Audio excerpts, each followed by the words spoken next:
Salamu alaikum malien cɛni muso denmisɛnnin mabɔkɔrɔba an ka foli ni tanu bɛ ka taga aw bɛɛ lajɛlen yɔrɔ la.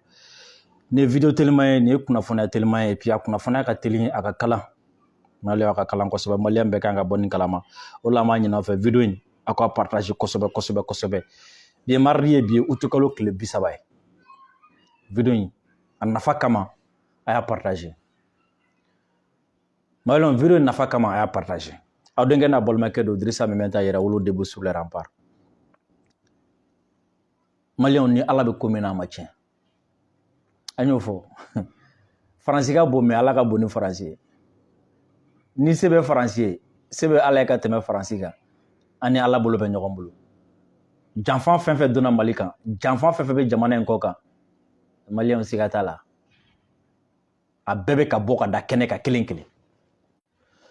A bɛɛ bɛ ka bɔ ka da kɛnɛ kan kelen kelen. Malien video y'a partage an tɛna mɛn kosɛbɛ. Malien tilegan na an ye ɲɛfɔli kɛ aw ye. Aw bɛɛ lajɛlen y'a ye réseaux sociaux sanfɛ a y'a mɛn kibaruya caman na. K'a fɔ ko fɛn min an ka faamaw ye, an ka finitigilakaw ye. Kunun wula fɛ fɛn min ye tiɲɛnikɛlaw ye, bandiw, terroristes u y'a essayer k'a fɔ ko bɛ sira da an ka sɔrɔsiw ɲɛ T-Site mara kɔnɔna la, T-Site fanfɛla la. A kɔni kɛra fɛn min ni a da goyara tiɲɛnikɛlaw la n'a da goyara terroristes la. Mais révélation min bɛ yen o ye jumɛn ye? O la an ye min fɔ aw ye, Malien a bɔra kɛnɛ kan k'a da bi dɛ. An y'a fɔ aw ye k'a fɔ ko terroristes ni mɔgɔ wɛrɛ t'u kɔfɛ ni Faransi tɛ. Mali Conseil de sécurité saisi. Bi an y'a prévu dɔ wɛrɛ fana sɔrɔ tuguni. Nka prévu in kɔfɛ Malien il va falloir k'an ka wuli k'an jɔ fɛn dɔ bɛ an ka furu sira dan na, an ka wuli k'an jɔ fɛn dɔ bɛ yen a kana sira sɔrɔ. O ye jumɛn ye? Sira dalen an ka finitigilakaw ɲɛ n'o ye embuscade kunun. Finitigilaka minnu tun bɛ yen nɔ o yɔrɔnin bɛɛ o tasuma gɔnni y'a fili terroristes kan. U y'u gosi su cayara ni ɲɛnama ye. U y'a essayer k'u bɛ firifiri togo togo Albatros ani Sukhoi olu donna kɛlɛ la ka bunteli kɛ fan bɛɛ kɛra terroriste su ye.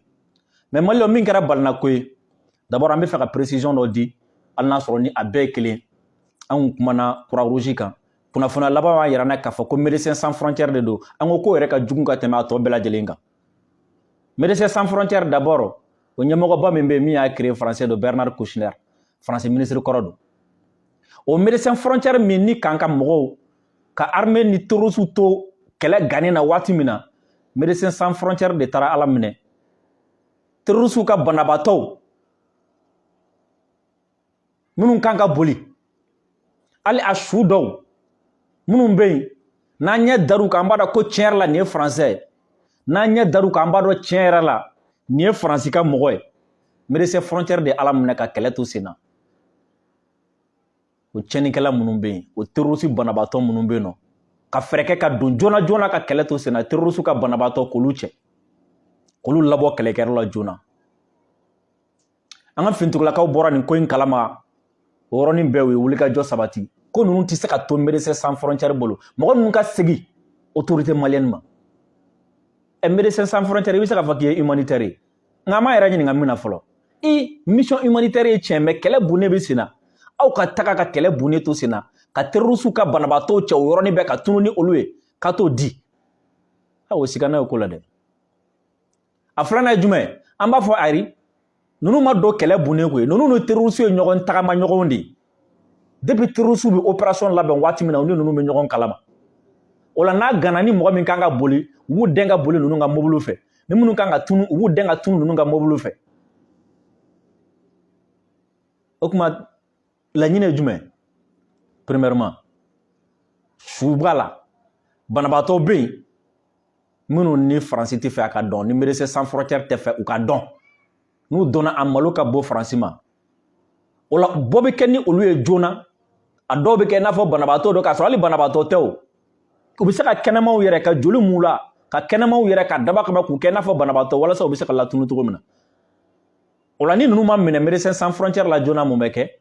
U b'u dɛn ka dɔw latunu. O la n'a tɔ tora damadɔni minnu ye minnu yeli tɛ kojugu ye u bɛ sɔrɔ k'olu di an ka autorités ma. O de la wulikajɔ kan ka sabati joona. Sevarekaw a ye wulikajɔ sabati Médecins Sans Frontières fo ni mɔgɔ ninnu ka segin an ka autorités ma de.